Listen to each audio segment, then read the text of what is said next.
But as I think about all the research that you've led over the decades, and I think very specifically about how it paths to what is really happening in the world today, which is the highest performing companies are really organizing themselves, joining, creating ecosystems. They're not looking at themselves as individual players. They're looking at themselves as much more contributors into a larger sense of purpose, a larger sense of delivery, a larger sense of offerings and things like that. And you guys have built a long sense of research that really is almost built to that crescendo over the last few years. When you think of the companies that you talk to, what are the best companies who are taking that ecosystem concept, and what are they doing today?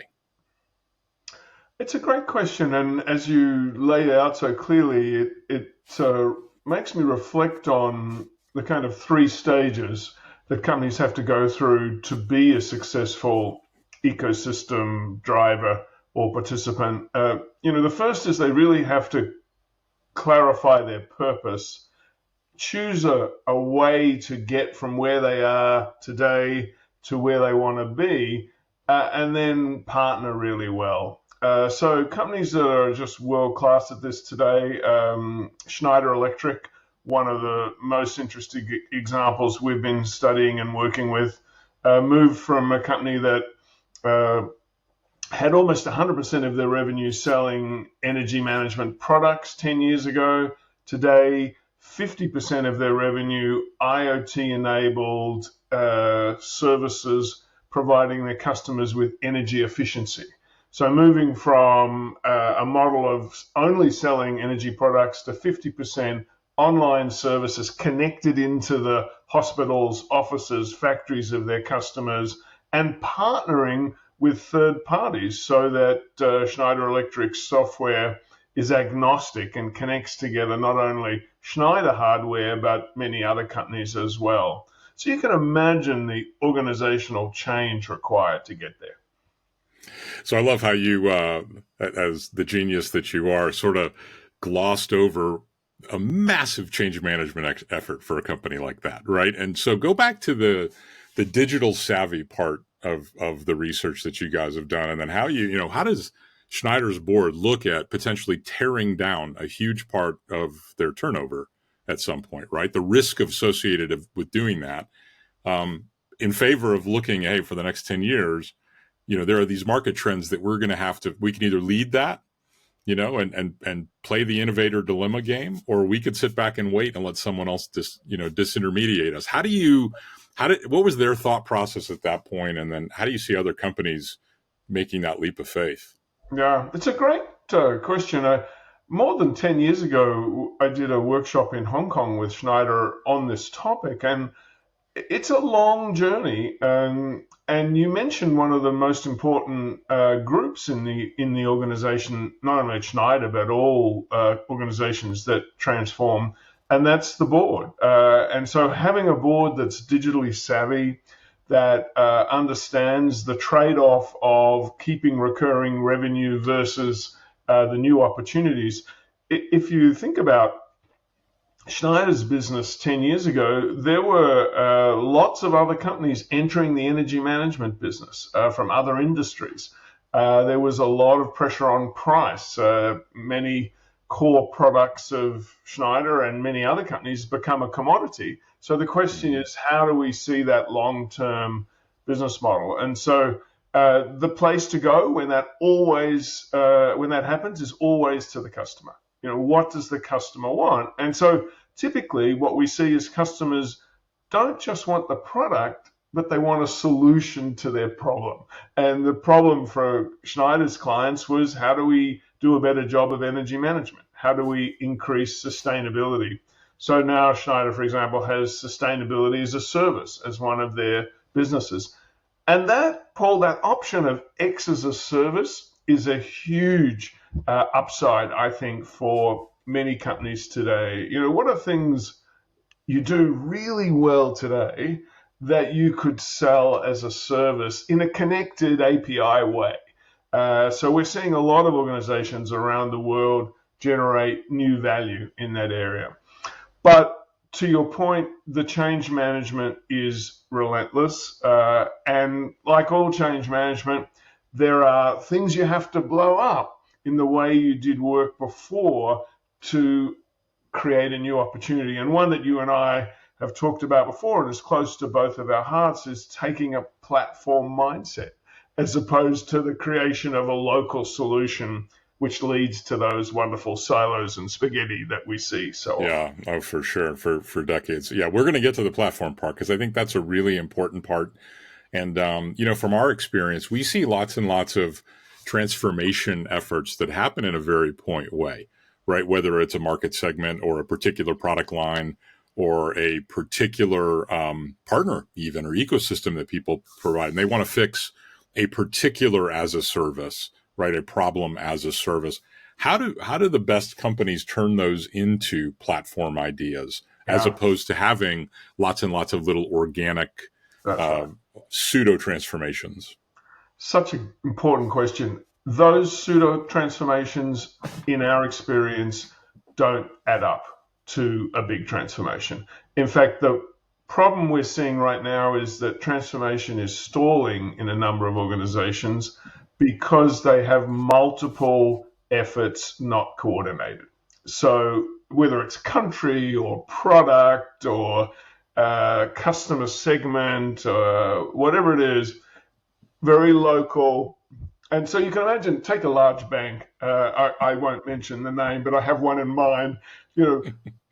The back office is being led on a massive core transformation by the COO. It's a huge 5-year project and really important.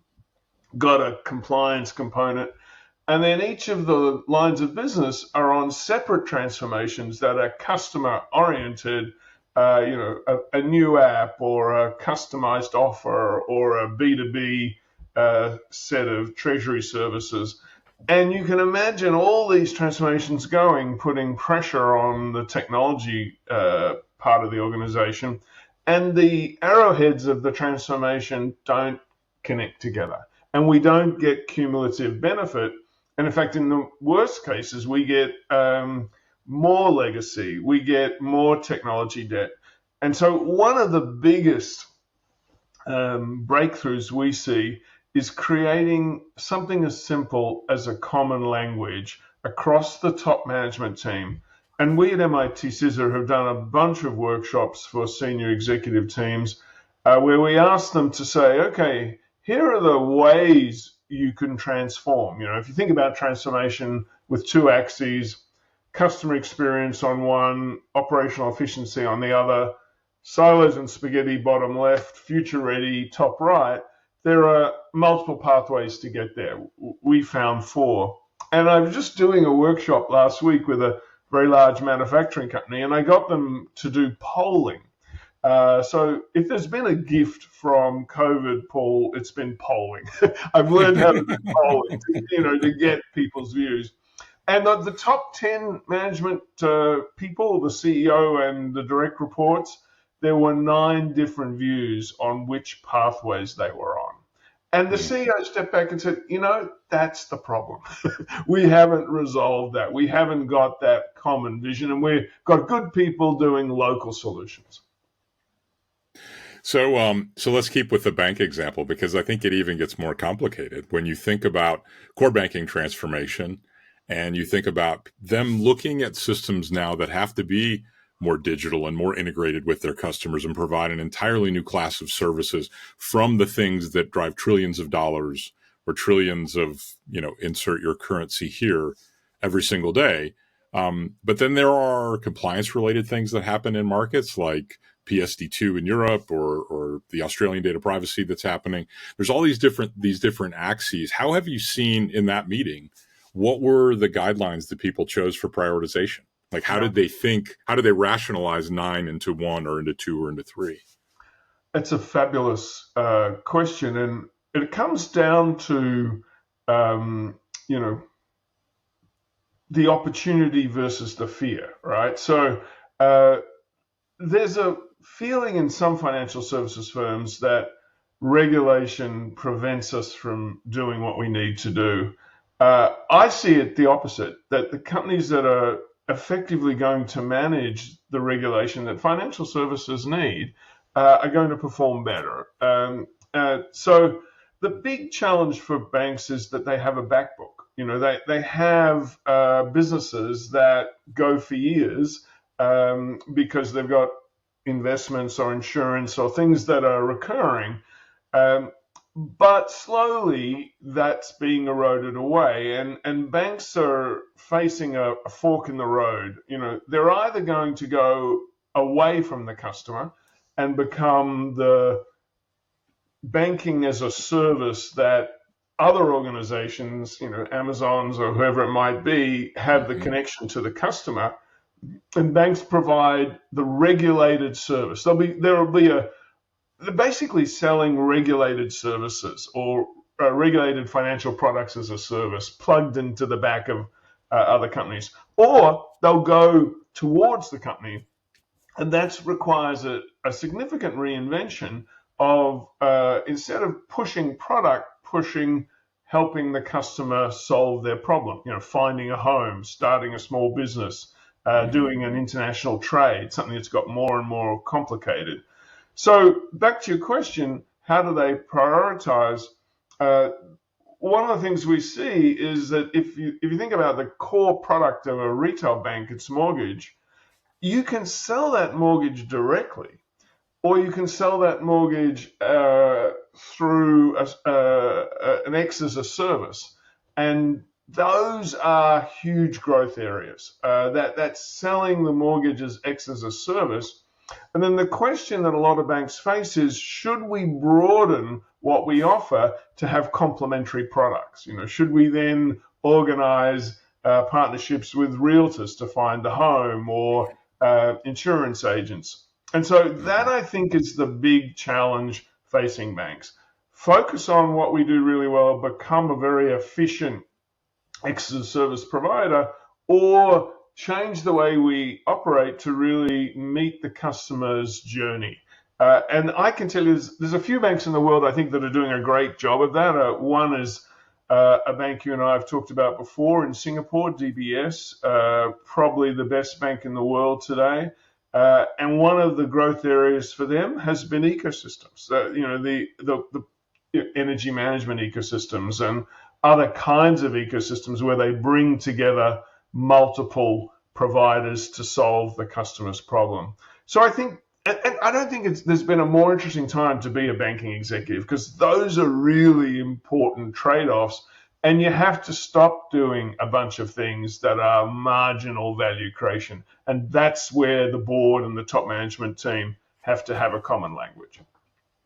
Well, it's interesting, and it's not limited to banking, right? This is beyond banking alone, but it is a case where banking and financial services have a tremendous amount of upward pressure from the fintechs and people who have individual point of views, buy now, pay later, and things like that they maybe wouldn't have done naturally as an evolution. But now moving to the replatforming side of the conversation, they may have a brilliant view of a segment they could take, or a problem they could solve, or even capabilities that they'd like to offer. But banks, for example, still run mainframes in a lot of cases, right? They still have this aging foundational approach in many cases that is bulletproof and brilliant. And why would you touch it? It's trillions of dollars of commerce every year, but we have to continue to evolve in order to shrink the gap between the problems that we want to go fix and the capabilities we currently offer. Is that part of the board conversation, or is that more of an operating conversation? Yeah, it's got to be both today, because the risk returns of replatforming in financial services are massive.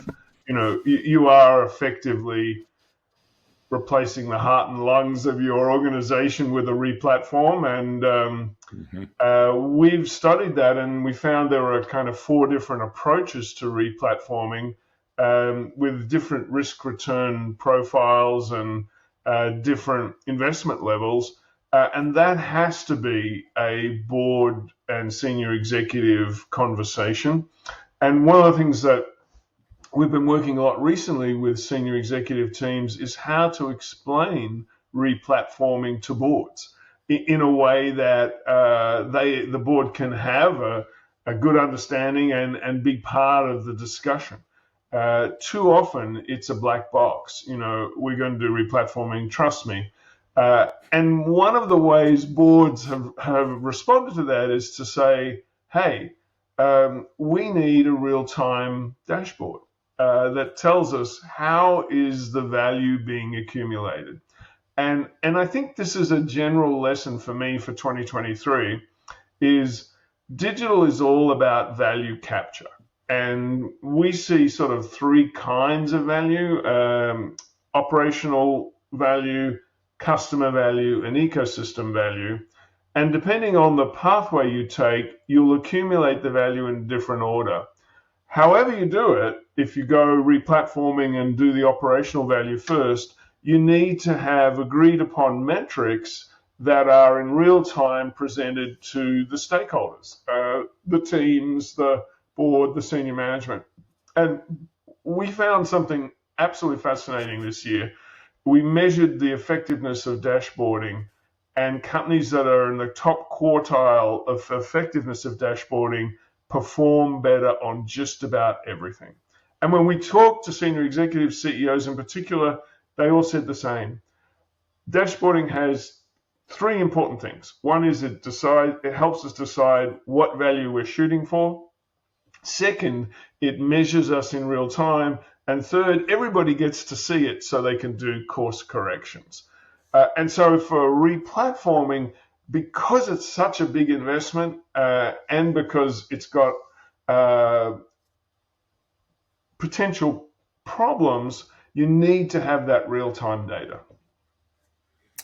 We're big fans of dashboards around here, so I absolutely agree with you. It does come down to the shared language concept, and it comes to another thing that you didn't say, but I think is really important, which is it's agreeing on the things that you won't do, right? Because you can't choose to do everything. So how are you seeing in that replatforming the execution that moves from that's a great idea, here's 100 million euros a year for the next 5 years to go do it, into what really does success look like for companies? Is it tend to be more operational in nature? Let's get rid of the old stuff and give me the ability to build new capabilities? Or does it tend to be from the outside in, let me connect with new partners, let me delight my customers, and we'll figure out how to serve it on the backside? I think that's changed over the last few years. Replatforming used to be a big backroom project with a replatforming leader, and they said, don't ask for new things. We can't do anything else. We're just going to replatform, and we're going to have a big partner, and we're going to focus on that. And it's, 100. If it was only 100 million euros, that'd be good. It's a matter of scale, right? Exactly. But now I think it's got more chunked, more modular, and more partner oriented. I think we see X-Techs providing pieces of it, but the sort of pressure that creates is much more focus on architecture. How are we going to architect the pieces? How are we going to modularize our capability? So, for example, instead of replatforming the whole core banking, we might focus on onboarding, or we might focus on KYC. And once we're good at that, we can connect the other pieces together. And by the way, we can then sell KYC as a service. One of the banks I work with here in Australia has now got a 50% market share in KYC as a service. And that's incredible, right? When you think about that. It was something they were always good at. They did it internally, but then they realized other banks, other financial services needed it. And that's led them to replatform over time. So I think we've seen a more mature approach to replatforming. Also, the understanding that we can't stop everything else, because what happened in the past was we replatformed the bit we focused on, but the rest got worse because we were, fixing on the fly and locally innovating. And I think that's come down to something that we published in an article last year about digital savviness. I think the increasing the digital savviness of your organization, from the boardroom to the back room is a critical part of this, and something I'm happy to discuss. Well, it's yeah. Talk a little bit more about that, because I think in my experience, we actually have seen the opposite, where it doesn't start. It starts with let's add know your customer capabilities, and that's really the most important thing. But then it's like the two scariest things if you've ever worked on your house, right? While we're at it, and we might as well. And you see yourself with that, watching the customer expand and expand yeah. While we're at it, the procurement process is really tough. Let's add that because we know we're going to do it next year. You know what? Our services capabilities aren't there. Let's make sure that we add that so we can start to build that because we'll need it. And then it gets to the point where the board comes back and says, "This isn't what we talked about," right? And they burned a year. They burned 2 years trying to figure out what it really takes. How does being digitally savvy prevent someone, sort of overreaching and actually delivering the value so you can capture it, report it before 2 years get past you? It's a great point.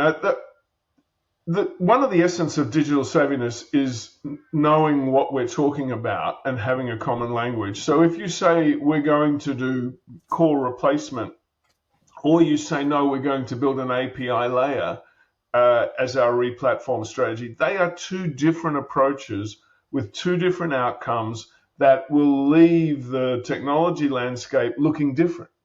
And having an agreement on that, oh yes, API layer doesn't touch the core underlying systems, but creates a set of APIs that connect to multiple channels, is very different from replacing the systems of record. And understanding the difference, the risks associated and the cost, is about increasing the digital savviness of organizations. So we measured this in a very MIT way. We talked to a bunch of people like you and got an idea of what does it mean to have a digital savvy career. And we found, believe it or not, 273 keywords and phrases that describe being digitally savvy. One example is software business. If you've run a software business, that's a good indicator. And then we measured both board members and then later CEO and top management teams' digital savviness. And then we measured financial performance. And what we found was that, for example, only 24% of boards in the United States were digitally savvy, and those companies performed 30% better on just about anything you measured. But it took 3 digitally savvy board members to achieve that. And when we went and interviewed a bunch of chairs, we found that when we asked them why 3, they said, well, we got one digitally savvy director and we patted ourselves on the back, but we didn't really listen to them. And they weren't on every committee. And then we got 2 and they talked to each other in a way we didn't quite understand, but they were having good conversations. Once we got 3, it changed the way we talked, the way we measured. They were on each committee. And that's true for executive teams as well. And so this was not a sort of survey. This was a population study of every board in every company in the United States with more than 1 billion. So that digital savviness is critical.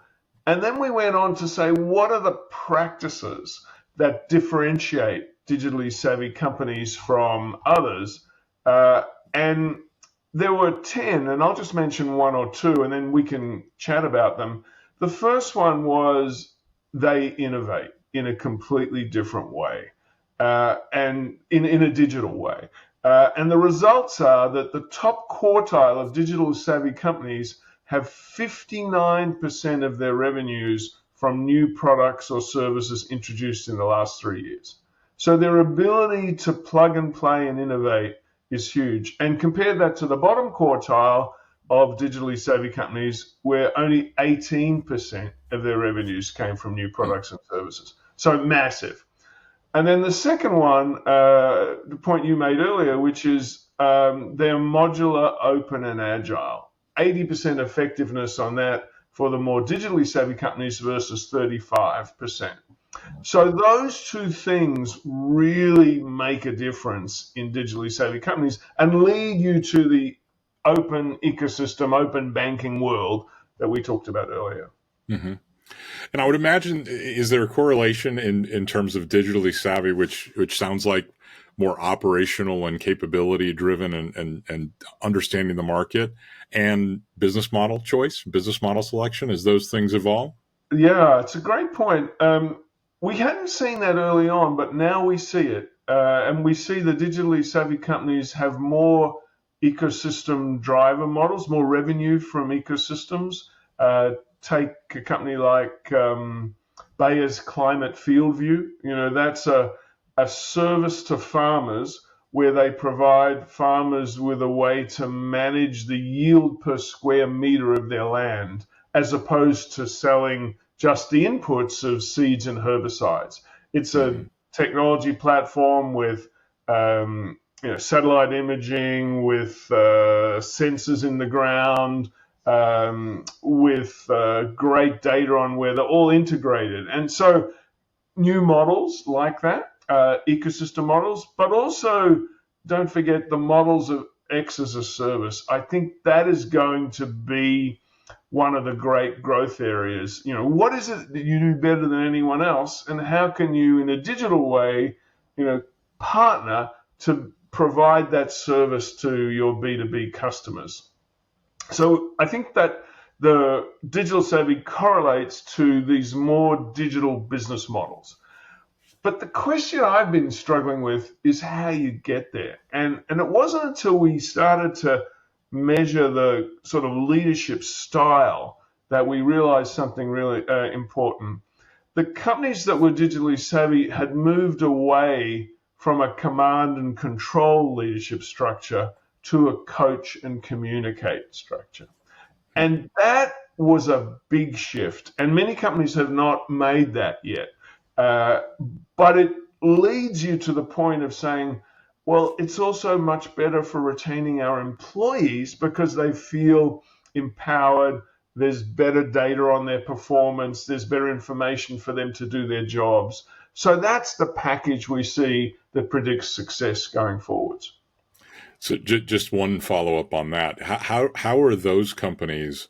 I'm a big believer in distributed leadership, right? If the leadership team is involved in every decision, there's an issue, right? You need to make sure that you can push that out as far as you can, but making sure you can take that single choice, single strategic vision and turn that into things that happen, so it doesn't devolve into point solutions in all those places that don't take. How are those companies doing that? Yeah. So they do sort of three things really well. One is they communicate the vision really well. uh, and you and I have seen that we can hear a CEO's vision, but when you go talk to people deep in the organization, they say, "What's the vision again?" that ability to communicate and find new ways to do it, then prioritize, and then real time course correction. And I know you're going to talk to my colleague Niels Fonstadt. One of his great insights is that you have to measure not whether the project's on time or on budget, but what value was created. And so the conversation about value really drives the coach and communicate piece. And by the way, it changes the role of the top management team, because in a world that's digital, we can't afford to go up and down in the decision making to get fast responses. And so one of the differentiators of command and control versus coach and communicate is that we clarify decision rights. So who can make a decision about a new offer to a customer? Or even more challenging, Paul, who can decide what we do versus how we do it? If you give the what and the how decision rights to each line of business leader or each geographical head, you'll guarantee to get silos and spaghetti. So that in a coach and communicate world, that thinking about decision rights becomes really important. And then automate. I mean, automation is probably the single biggest predictor we've seen of going to coach and communicate, because we don't have to spend all this time getting approval, getting the data together. We make it easier for our people to do their work. And so therefore they can spend more of their time on the added value. Which is where people want to be anyway, right? Yeah, exactly. And Being we're able to see so it. I mean, if you think about what frustrates you, it's, oh, where's that data? How do we why are the two measures of revenue different? Mm-hmm. We spend so much time on that. And so something we haven't talked about yet, and I think it's critical for people to think about, is how good's our employee experience? Because it turns out that employee experience and customer experience are highly correlated in the order of 45%. Mm-hmm. So if we have lousy employee experience, we'll probably have lousy customer experience. So making it easier for our employees to do their job almost always makes it better for our customers as well. Yeah, absolutely. And I think it's sort of an interesting point.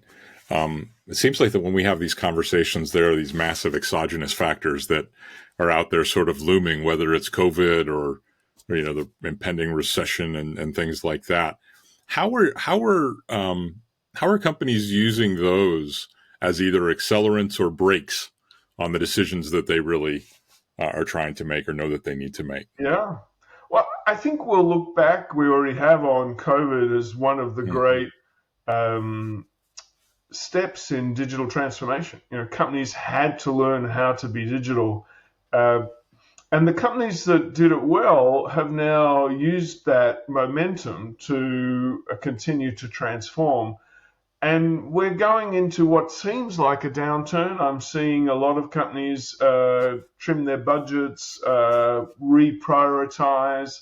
And so the companies that have learned the lessons from COVID or the previous crisis have used that to help them prioritize going forwards and be more focused on their customer purpose, be more focused on being that modular, open, and agile, be more focused on keeping their legacy businesses while exploring the new ones at the same time, and be more focused on coach and communicate versus command and control. As soon as times get tough, we see executives, circle the wagons and go back to command and control. Oh, no, you can't make that decision anymore because it's too important, right?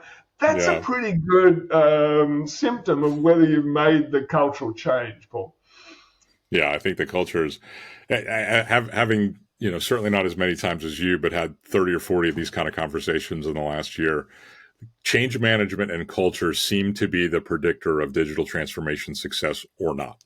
Yeah. Companies that have strong cultures and the ability to communicate and deliver change in an iterative way, their transformation sticks.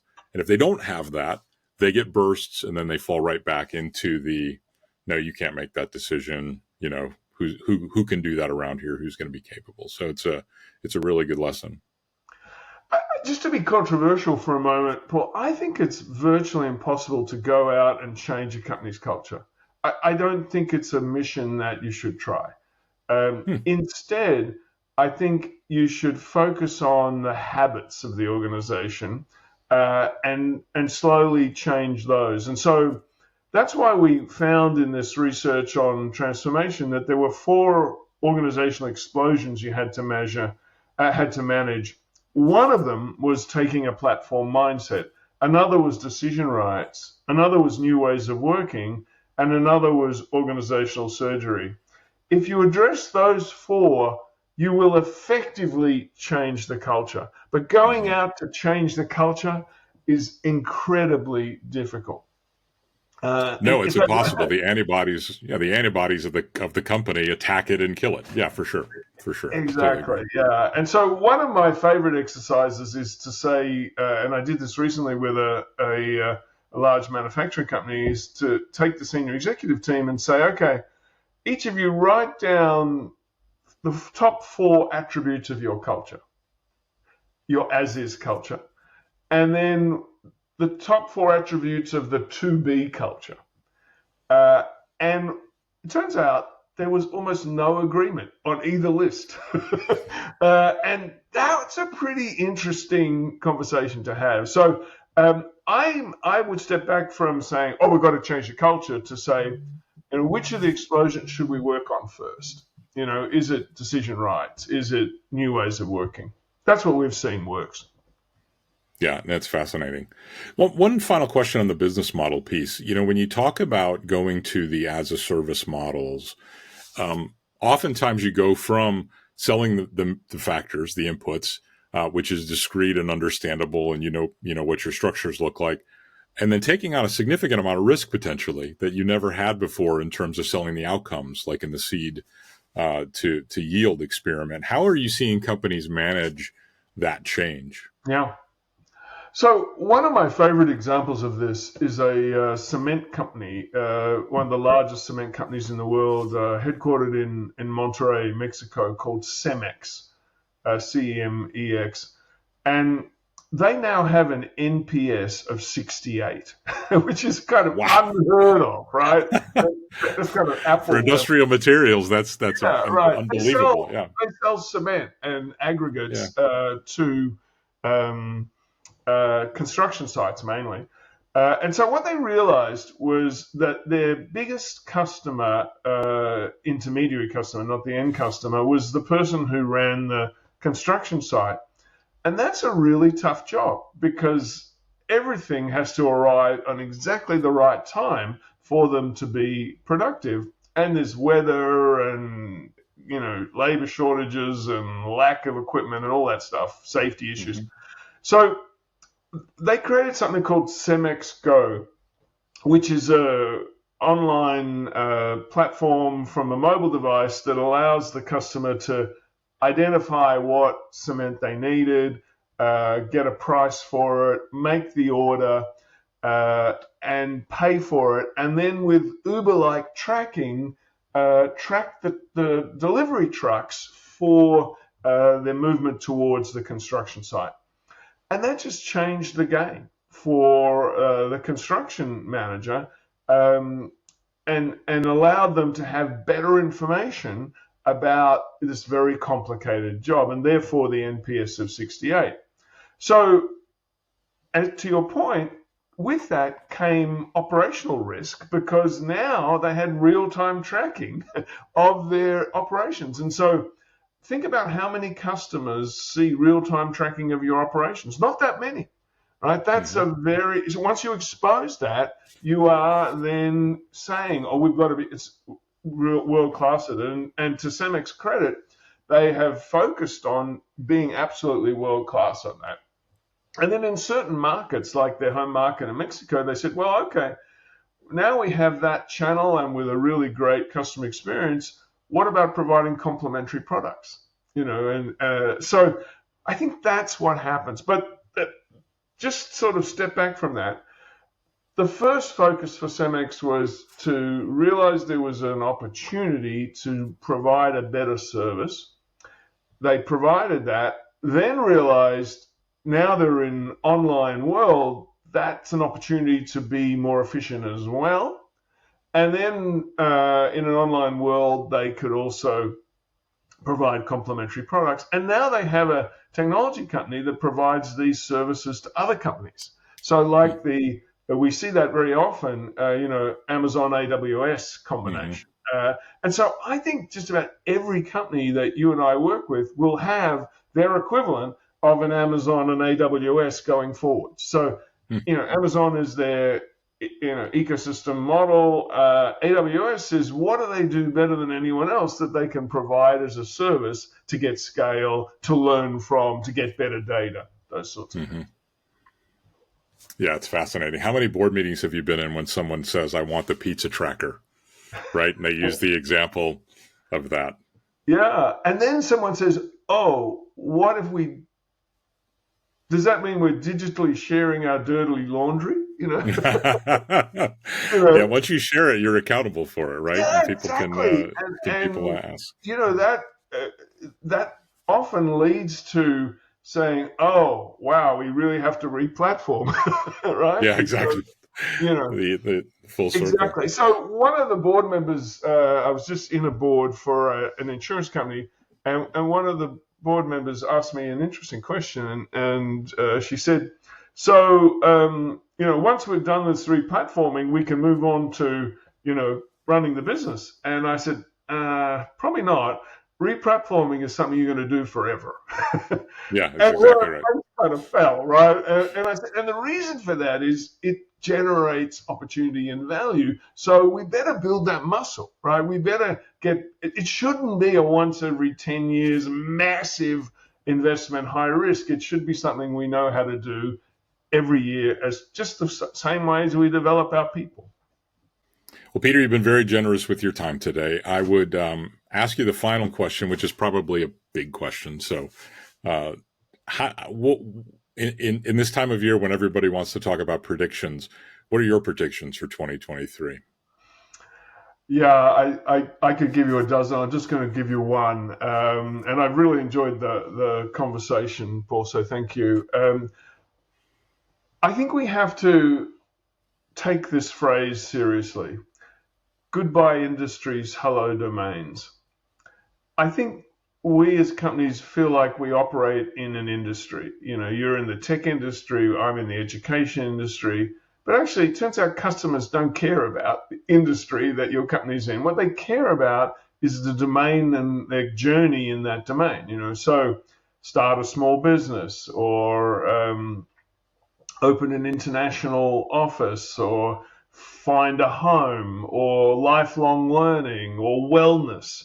These are customer domains, customer journeys, and we're seeing, and I think the biggest opportunity for 2023 is changing a mindset from industry mindset to customer domain. And so I'll give you, we just collected some data on this. It's right off data analyst team, and the outcomes are amazing. What we found was only 13% of companies, this is from data from the end of October 2022, 700 companies, only 13% of companies were both high on revenues from selling customer outcomes, the yield per square meter of the farm versus the inputs of, seeds and herbicides, and high on revenues outside their core industry, the idea of complementary products and services. So only 13% of companies think of it as a 2x2, were in that quadrant. And they were growing at 28 percentage points above their industry. That is unheard of. And so what that tells me is that customers really want help with their outcomes and integration of multiple services. Compare it to the companies that just sold their own products in their own industries. Their growth was minus 7.1 percentage points lower than industry. So I think the big opportunity for 2023, particularly if we have a tightening, will be this focus on customer outcomes, the idea of the not an industry but a customer domain, and partnering with others to deliver that. And a great example of this, a company I'm sure Shopify, enables people to have small businesses online by providing the whole set of services from point of sale to education to warehousing. And not all customers take all of those things, but they see the opportunity. And so as you sort of think about 2023, how do we prepare for that? I don't think you can get to it in a 6-month period, but modularizing what we do, being great at those pieces, and then putting them together in that new way, I think is the great opportunity for 2023. It completely changes the way you think about your business if you do that. There's your addressable market looks completely different. Your potential portfolio looks completely different. The type of people you hire might look completely different. It's great advice. The And data you collect is completely different. yeah, Exactly. absolutely. Think of all the dashboards. Just think. It's And great. APIs, Peter, right? and absolutely. And think of all the APIs. Thank you very much for your time. I always enjoy it. Thanks, Paul. It's a great pleasure.